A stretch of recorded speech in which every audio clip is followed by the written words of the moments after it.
Hello అండి, ఎలా ఉన్నారు? నేను మీ శ్రీనివాస్. మీరు ఫస్ట్ టైం నా వీడియో చూస్తుంటే కనుక నేను జర్మనీలో ఉంటాను. ఎవరైతే జర్మనీ చదువుకోవడానికి లేదా వర్క్ చేయడానికి వద్దాం అనుకుంటారో వాళ్ళకి నాకు తెలిసిన ఇన్ఫర్మేషన్ షేర్ చేస్తూ ఉంటాను.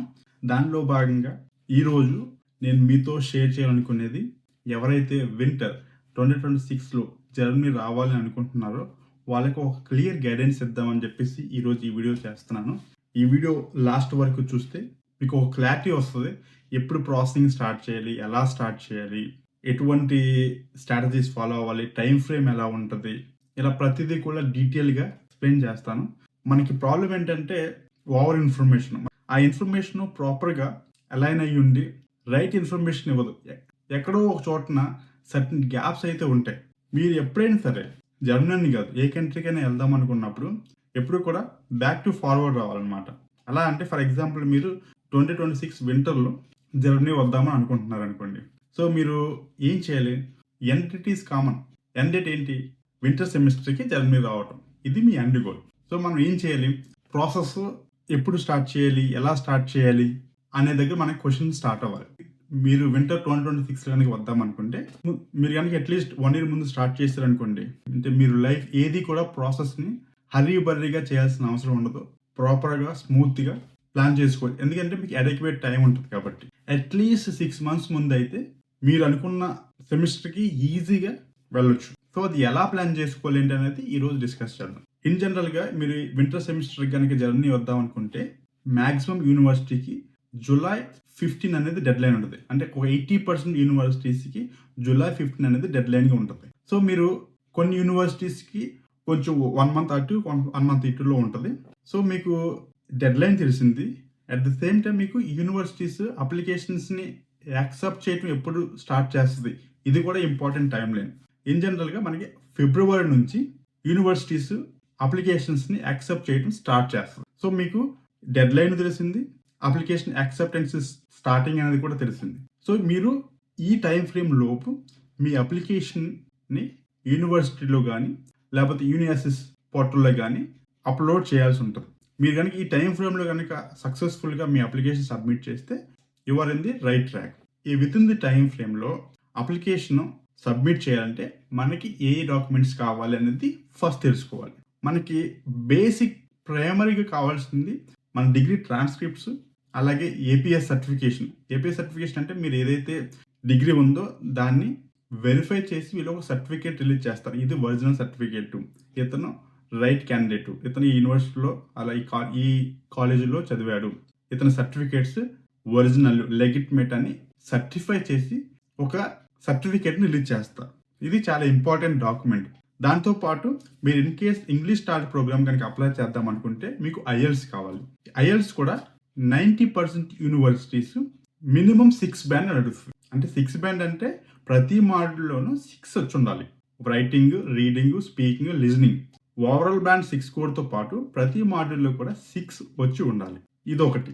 నెక్స్ట్ కొన్ని యూనివర్సిటీస్ మీరు మాస్టర్స్ స్టార్ట్ చేయకముందే A1 లేదా A2 లాంగ్వేజ్ సర్టిఫికేట్ సబ్మిట్ చేయమనొచ్చు. కొన్ని యూనివర్సిటీస్ ఏం చేస్తాయి అంటే మీరు మాస్టర్స్ కంప్లీట్ అయ్యే లోపు A1 లేదా A2 లాంగ్వేజ్ సర్టిఫికేట్ సబ్మిట్ చేయమనొచ్చు. కొన్ని యూనివర్సిటీస్ ఏం చేస్తాయంటే మాస్టర్స్ స్టార్ట్ చేయకముందే లాంగ్వేజ్ సర్టిఫికేట్ సబ్మిట్ చేయమనొచ్చు. ఇఫ్ ఇన్ కేస్ మీ స్పెసిఫిక్ యూనివర్సిటీ కనుక జర్మన్ లాంగ్వేజ్ సర్టిఫికేట్ A1 కానీ A2 కానీ అడుగుతుంటే ఆ సర్టిఫికేట్ని కూడా మీరు రెడీ చేసుకోవాల్సి ఉంటుంది. ఆ తర్వాత నెక్స్ట్ వచ్చేసరికి రెజ్యూమ్. మీరు ఏ యూనివర్సిటీకి అప్లై చేసినా సరే ఒక రెజ్యూమ్ అనేది అయితే కన్ఫామ్గా కావాలి. దాంతోపాటు మనకి కావాల్సింది మోటివేషన్ లెటర్. ఏ యూనివర్సిటీకి అయితే మీరు అప్లై చేద్దాం అనుకుంటున్నారో ఆ యూనివర్సిటీకి ఎందుకు అప్లై చేద్దాం అనుకుంటున్నారు, ఆ స్పెసిఫిక్ కోర్స్ ఎందుకు సెలెక్ట్ చేసుకున్నారు అని డీటెయిల్గా ఒక లెటర్ ఆఫ్ మోటివేషన్ అనేది రాయాల్సి ఉంటుంది. ఇది ఒక డాక్యుమెంట్. ఇవి బంచ్ ఆఫ్ డాక్యుమెంట్స్ మనకి కన్ఫామ్గా కావాలి. ఏ యూనివర్సిటీకి అప్లై చేద్దాం అనుకున్నా అప్లికేషన్ సెండ్ చేయడానికి ఇవి బేసిక్ డాక్యుమెంట్స్. మీకు ఏ డాక్యుమెంట్స్ కావాలో ఒక క్లారిటీ వచ్చింది. ఇప్పుడు ఎలా ప్రాసెసింగ్ స్టార్ట్ చేయాలి? ఫస్ట్ మీరు ఎప్పుడు కూడా, ఇప్పుడు నేను ఈ వీడియో రికార్డ్ చేస్తున్నప్పుడు మనం మార్చి 1st weekలో ఉన్నాం. మీరు ఇది రైట్ టైం ఫ్రేమ్లో ఉన్నారు. ఇంకా ముందే చేసుకుంటే ఇంకా బెటర్. లేట్ ఏం కాలేదు. మీరేం చేస్తారంటే ఫస్ట్ ఎవరైతే ఇంజనీరింగ్ ఫైనల్ ఇయర్లో ఉన్నారో, ఇంజనీరింగ్ కంప్లీట్ చేసి ఉన్నారో ఏపీఎస్ అప్లికేషన్ని స్టార్ట్ చేయండి. ఇది జనరల్గా 45 days to 2 months పడుతుంది. ఇది ప్రైమరీ డాక్యుమెంట్.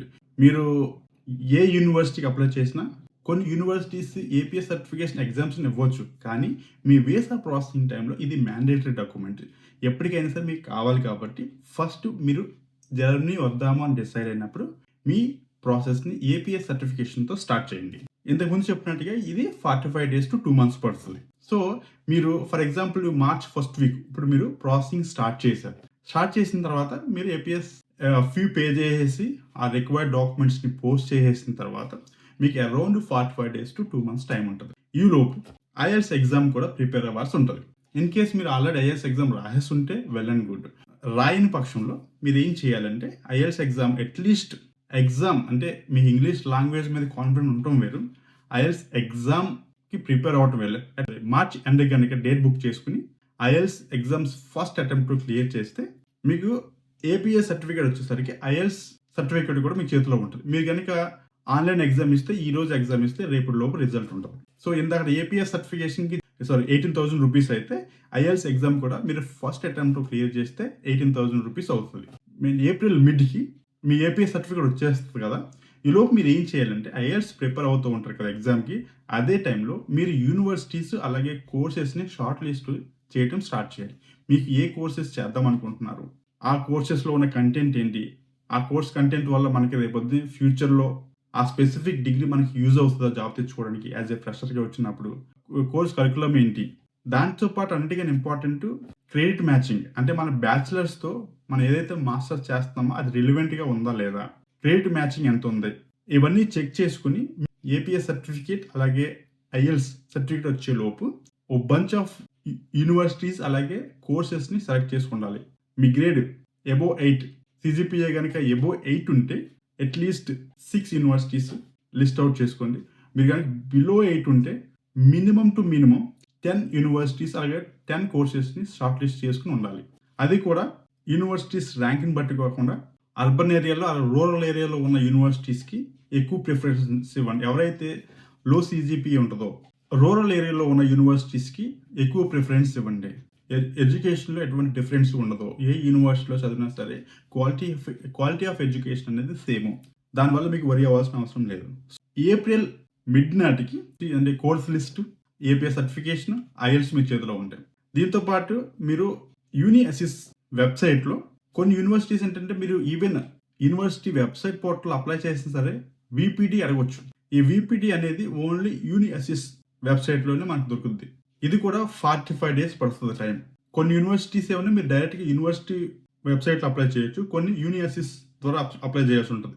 కొన్ని యూనివర్సిటీస్‌కి త్రూ యూనివర్సిటీ పోర్టల్ అప్లై చేసినా వాళ్ళు వీపీటీ అడగొచ్చు. సో మీరు వీపీటీ ఒకటి త్రూ యూనివర్సిటీ అప్లై చేసి రెడీగా ఉంచుకోండి. ఒక యూనివర్సిటీ ఒక డే ఫోకస్ చేయండి. మీ మోటివేషన్ లెటర్ మీ కోర్స్ కంటెంట్ తగ్గట్టుగా టైలర్ చేసి మోడిఫై చేసి ఆ కోర్స్ ఎందుకు మీరు చేద్దాం అనుకుంటున్నారు? కోర్స్ రిలవెన్స్ ఏంటి? ఆ కోర్స్ కంటెంట్‌లో ఉన్న 2, 3 సబ్జెక్ట్స్‌ని హైలైట్ చేసి ఆ సబ్జెక్ట్స్ వల్ల మీరు ఏం గెయిన్ చేయబోతున్నారు? రేపొద్దున్నే మాస్టర్స్ అయిపోయిన తర్వాత ఏదైతే మాస్టర్స్‌లో నేర్చుకుంటున్నారో ఆ స్కిల్స్‌ని ఎలా యూజ్ చేయబోతున్నారు? ఇదన్నీ కూడా డీటెయిల్డ్‌గా మీ ఓన్ వర్డ్స్‌తో ఒక మోటివేషన్ లెటర్ ప్రతి కోర్స్‌కి కూడా ప్రిపేర్ చేయండి. ఏప్రిల్ మిడ్ కల్లా మీకు ఏపీఎస్ సర్టిఫికేషన్ వస్తే ఏప్రిల్ మిడ్ నుంచి కనుక స్టార్ట్ చేయటం అప్లికేషన్స్ వేయటం స్టార్ట్ చేస్తే ఏప్రిల్ ఎండ్ కల్లా మీరు ఏదైతే ఒక రోజుకి ఒక యూనివర్సిటీ అలా కనుక మీరు ప్లాన్ చేసుకుంటే ఏప్రిల్ ఎండ్ కల్లా మీరు ఆల్మోస్ట్ 10 యూనివర్సిటీస్‌కి అప్లికేషన్ సబ్మిట్ చేసిన వాళ్ళు అవుతారు. మీరు మీ అప్లికేషన్‌ని డెడ్‌లైన్ తర్వాతే ప్రాసెస్ చేస్తారు. ఇందాక మీకు చెప్పినట్టుగా జులై 15 డెడ్‌లైన్ అని చెప్పాను కదా! సో మీరు టెన్షన్ ఏం పడొద్దు. వర్రీ అవసరం లేదు. ఏమైపోయింది ఏంటి అనేది. అప్లికేషన్ స్క్రీనింగ్ ప్రాసెస్ అనేది డెడ్‌లైన్ తర్వాతే స్టార్ట్ అవుతది. సో మీరు పరిగెడుతున్నారని చెప్పేసి యూనివర్సిటీ పరిగెట్టదు. వాళ్ళు ఒక సిస్టమాటిక్‌గా అప్లికేషన్‌ని స్క్రీన్ చేస్తారు. ఈ ప్రాసెస్‌లో మీకు రిజెక్షన్స్ కూడా రావచ్చు. మెయిన్ రిజెక్షన్స్ ఎందుకు వస్తాయి అంటే letter of motivation, credit miss match. అంటే మీరు బ్యాచిలర్స్‌లో చేసింది ఒక కోర్సు. మాస్టర్స్‌లో మీరు ఏదైతే కోర్స్ సెలెక్ట్ చేసుకున్నారో ఆ కోర్స్ కంటెంట్‌లో ఉన్న సబ్జెక్ట్స్ డిఫరెంట్. మీ క్రెడిట్ మ్యాచ్ అనేది ప్రాపర్‌గా లేకపోవడం వల్ల రిజెక్ట్ అవుతది. లేదు అనుకున్నప్పుడు మీ మోటివేషన్ లెటర్, మీ ఇంటెంట్ ఆఫ్ స్టడీ అనేది క్లియర్‌గా మీ మోటివేషన్ లెటర్‌లో మెన్షన్ చేయకపోవడం వల్ల కూడా మీ అప్లికేషన్ రిజెక్ట్ అవుతది. ప్రైమరీగా ఈ 2 రీజన్స్ వల్లే మీకు మంచి గ్రేడ్ ఉండి మీరు లాంగ్వేజ్ రిక్వైర్మెంట్ని కనుక ఫుల్ఫిల్ చేస్తే మీ అప్లికేషన్ రిజెక్ట్ అయిందంటే ప్రైమరీ రీజన్స్ గ్రేడ్స్ ప్రాపర్గా మ్యాచ్ అవ్వకపోవటం, అలాగే మీ మోటివేషన్ లెటర్ అనేది ప్రాపర్గా లేకపోవడం, దానివల్ల మీకు రిజెక్షన్ వచ్చి ఉండొచ్చు. ఒక్కొక్కసారి ప్రాపర్గా డాక్యుమెంట్ సబ్మిట్ చేయకపోయినా ఏవైతే డాక్యుమెంట్ సబ్మిట్ చేశారో ప్రాపర్ క్లారిటీ లేకపోయినా మీరు రెజ్యూమ్లో కూడా మీ గ్రేడ్స్ మెన్షన్ చేస్తున్నప్పుడు జర్మన్ గ్రేడ్స్ని మెన్షన్ చేయాలి. మీ పర్సంటేజెస్ కానీ లేదా సిజిపిఏని కానీ జర్మన్ గ్రేడ్స్లో కన్వర్ట్ చేసి జర్మన్ గ్రేడ్స్ మాత్రమే రెజ్యూమ్లో మెన్షన్ చేయండి. త్రూ యూనివర్సిటీ పోర్టల్ కనుక అప్లై చేస్తూ ఉంటే కనుక ఆ యూనివర్సిటీ పోర్టల్లో కూడా మీకు వచ్చిన పర్సంటేజ్ మెన్షన్ చేయొద్దు, మీకు వచ్చిన సిజిపిఏ మెన్షన్ చేయొద్దు. ఆ సిజిపిఏని జర్మన్ గ్రేడ్స్లో కన్వర్ట్ చేస్తే ఎంత వస్తుంది అది మెన్షన్ చేయండి. అది వెరీ ఇంపార్టెంట్. ఇక్కడ జర్మనీలో గ్రేడ్స్ వచ్చేసరికి 1 to 4 ఉంటుంది. 1 అనేది బెస్ట్, 4 అనేది సాటిస్ఫాక్టరీ.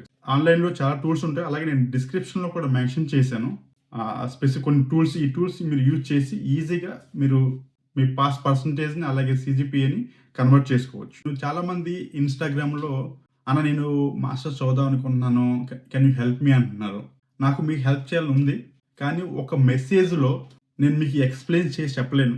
జర్మనీలో మాస్టర్స్ ఎలా అప్లై చేయాలి, ఎటువంటి డాక్యుమెంట్స్ సబ్మిట్ చేయాలి, ఇలాంటి అన్నిటిని ఒక సింపుల్ మెసేజ్లో నేను మీకు చెప్పలేను.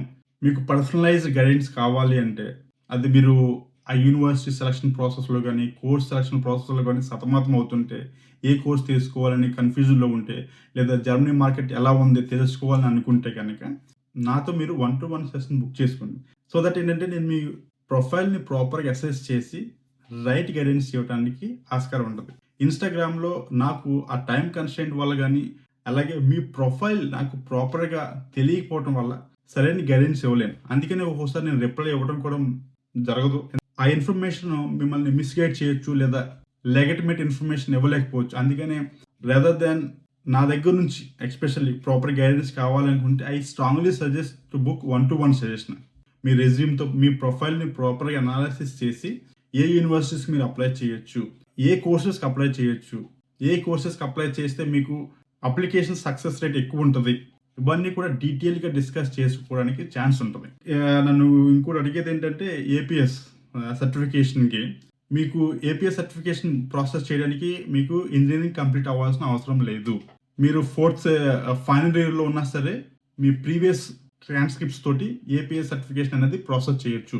మీరు ఇంజనీరింగ్ కంప్లీట్ అయ్యేంత వరకు వెయిట్ చేయకండి. అంటే ఏపీఎస్ సర్టిఫికేషన్కి ఐఎల్స్ సర్టిఫికేట్ని సబ్మిట్ చేయాల్సిన అవసరం లేదు. సో మీరు ఐఎల్స్ ఎగ్జామ్ రాసేంత వరకు వెయిట్ చేయకండి, ముందే మీరు ప్రాసెస్ చేసుకోండి. నాకు లో గ్రేడ్స్ ఉన్నాయి, నాకు పబ్లిక్ యూనివర్సిటీలో అడ్మిషన్ వస్తుందా, కన్సల్టెన్సీ రాదు అంటున్నారు అనేది చాలామంది చెప్తున్నారు. నాకు తెలిసిన చాలా మందికి లో గ్రేడ్స్లో కూడా వారికి పబ్లిక్ యూనివర్సిటీలో అడ్మిషన్ వచ్చింది.